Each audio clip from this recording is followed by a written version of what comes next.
Our next type of temperature sensor is thermistor. These are very small in size, and thermistor follows the principle of decrease in resistance with increasing temperature. How it is possible? As we know that when heat will be supplied to any type of material, then due to the heat, the degree of randomness of the molecules or atom of that particular material will increase.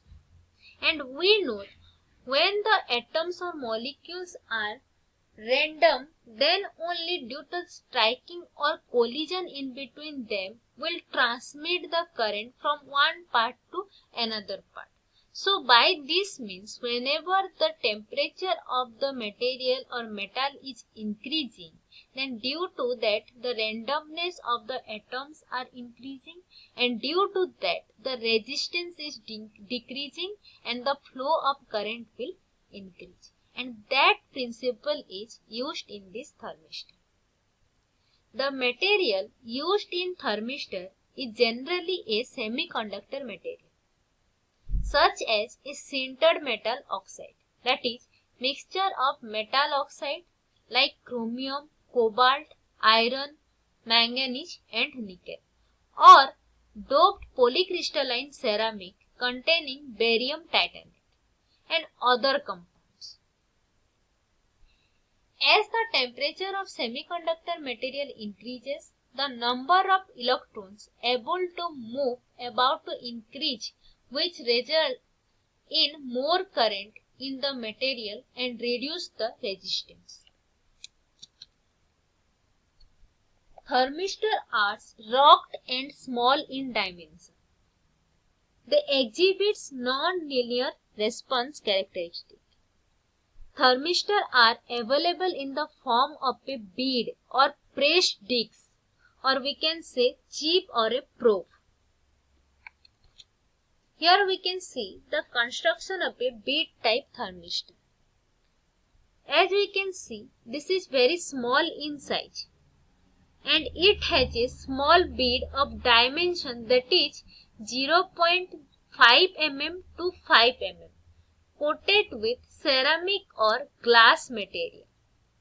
The bead is connected to an electric circuit through two leads. Here we can see the leads. To protect this from the environment, the leads are contained in a stainless steel tube. These are contained in a stainless steel tube. The application of thermistor. To monitor the coolant temperature or oil temperature inside the engine, we can use thermistor. To monitor the temperature of an incubator, we can use the thermistor. What is incubator? Means we can see like your ICU chamber, child are cared inside a chamber that is known as incubator, whose temperature should be maintained properly. There, to monitor the temperature, we are using this thermistor. Thermistors are also used in modern digital thermostats. Our next type of temperature sensor is thermocouple. This is a very familiar name to us. As we know that from this name also we can see that it's couple. Couple means a pair. Means a pair of something will be used to measure the temperature in this device. So thermocouple works on the fact that when a junction of dissimilar metal heated, it produces an electric potential related to the temperature. Means here two dissimilar metals are paired up or coupled up to measure the temperature due to the potential difference in between the two different or dissimilar metals.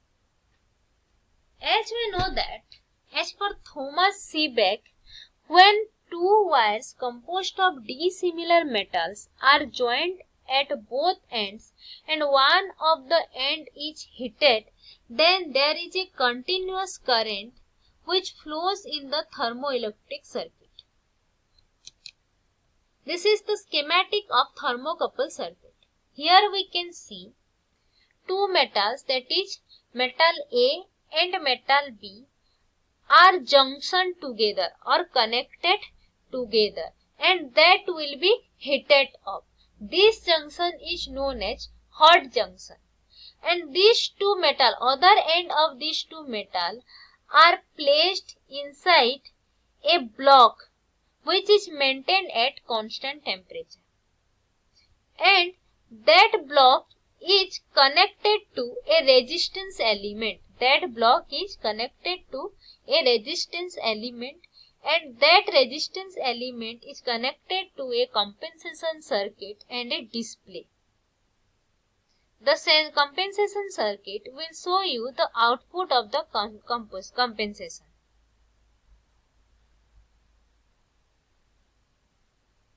Whenever this metal will be heated, at metal A and metal B, two types of EMF will be generated due to the different property of the metal. And whenever two EMF will be generated, means a potential difference will be generated, the current will flow from one end to another end, and which will complete the electrical circuit, and it will make a thermocouple circuit.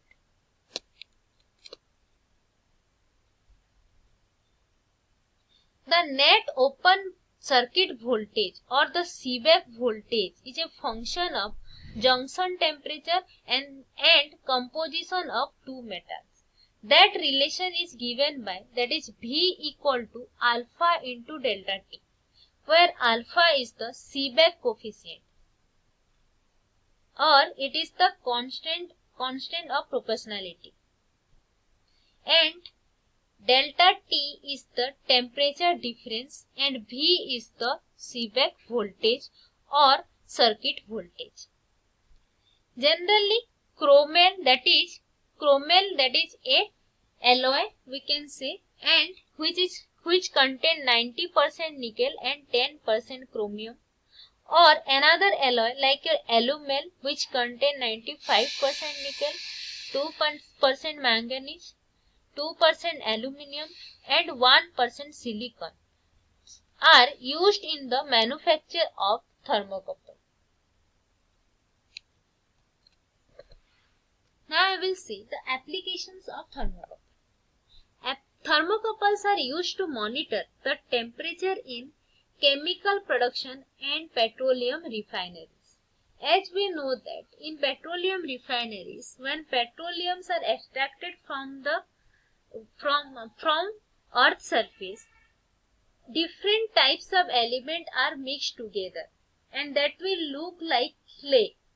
But we have to refine that or process that in the factories at different temperature, so that we can get different elements like petrol, diesel, mobile, etc. from the same petroleum product. And for this purpose, we have to monitor the temperature continuously, and that can be done by this thermocouple. Then thermocouple is used in testing of heating appliances safety, like safety of water heater. Then thermocouple is used for temperature profiling in devices like ovens, furnaces and kilns. The temperature measurement of gas turbine and engine exhaust is also carried out by thermocouples. Then to monitoring of temperature throughout the production and smelting process in the steel, iron and aluminium industries is done by using thermocouples.